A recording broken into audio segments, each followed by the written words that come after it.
आज 3 दिवसाच्या पोलीस कोठडीनंतर आज इगतपुरी न्यायालयाने पुन्हा आरोपींना भावलीच्या प्रकरणामध्ये बोलवलेलं होतं। त्यावर काय सुनावणी झाली व काय युक्तिवाद झाला? भावली येथे जे पर्यटक गेले होते त्या पर्यटकामध्ये महिला, तिचे कुटुंब, तिचे पती, तिची मुली यांच्यावर हल्ला केल्याचं प्रकरण इगतपुरी या पोलीस स्टेशनला नोंदवल्यानंतर न्यायालयाने त्यांना 3 दिवसाची पोलीस कोठडी दिली होती। आज त्यांना पुन्हा न्यायालयामध्ये हजर केलं। त्यावेळेला आरोपीच्या वतीने बाजू अशी मांडण्यात आली की त्यावेळेला घटना घडली त्यावेळेला आरोपी तेथे नव्हते, तर आरोपी हे इतर ठिकाणी हजर होते। त्यानंतर पोलिसांनी देखील त्यांना वेळेमध्ये हजर केलं नाही।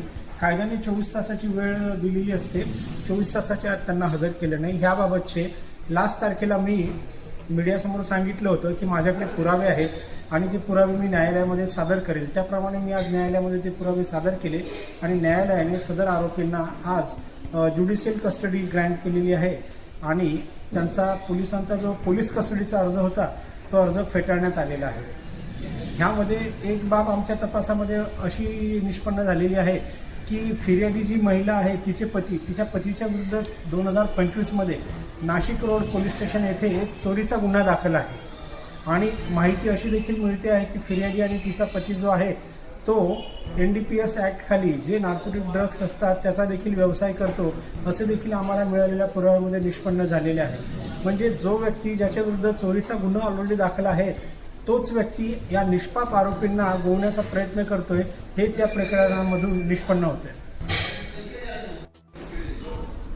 सदर प्रकरणामध्ये खरे आरोपी नसून खोटे आरोपी गोवल्याबाबतचे पुरावे जे काही आम्ही गोळा केले ते माझ्या टीममध्ये ॲडव्होकेट अमर भरीत, माझे ज्युनियर सचिन साळ, संजय भरीत, आणखी माझा दुसरा ज्युनियर कल्पेश, ह्या सर्व टीमने मला मदत केली। त्यांनी कसे पुरावे गोळा केले आणि त्याच्यामधून त्यांना काय आढळलं हे माझे सहकारी ॲडव्होकेट अमर भरीत सांगतील।